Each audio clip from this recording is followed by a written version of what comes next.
Поколения должны все общаться. И старый, и мал, все должны общаться.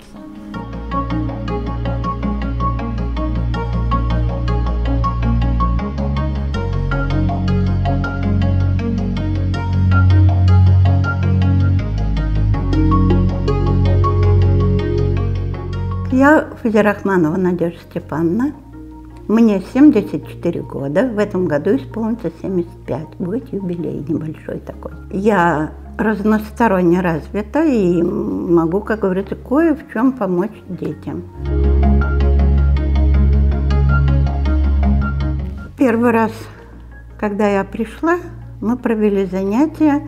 Из креповой бумаги мы делали цветы. Детям понравилось. Они эти цветы, когда можно, говорят, мы их домой возьмем, да пожалуйста.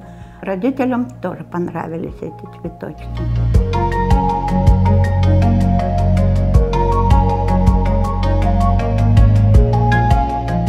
То я без детей никогда не остаюсь. У меня всю жизнь дети. Всю жизнь дети у меня. Своих 6, 2 приемных.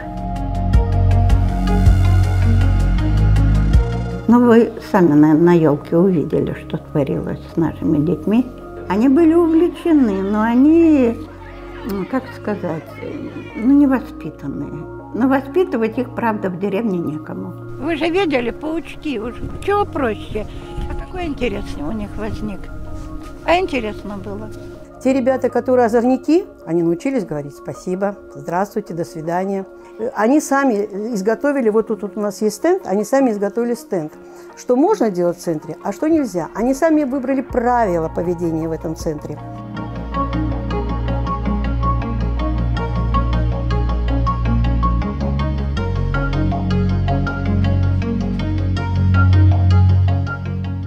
С неблагополучных семей, многодетных семей, малообеспеченных семей. И дети благополучные тоже ходят сюда. Мы как бы их не разделяем.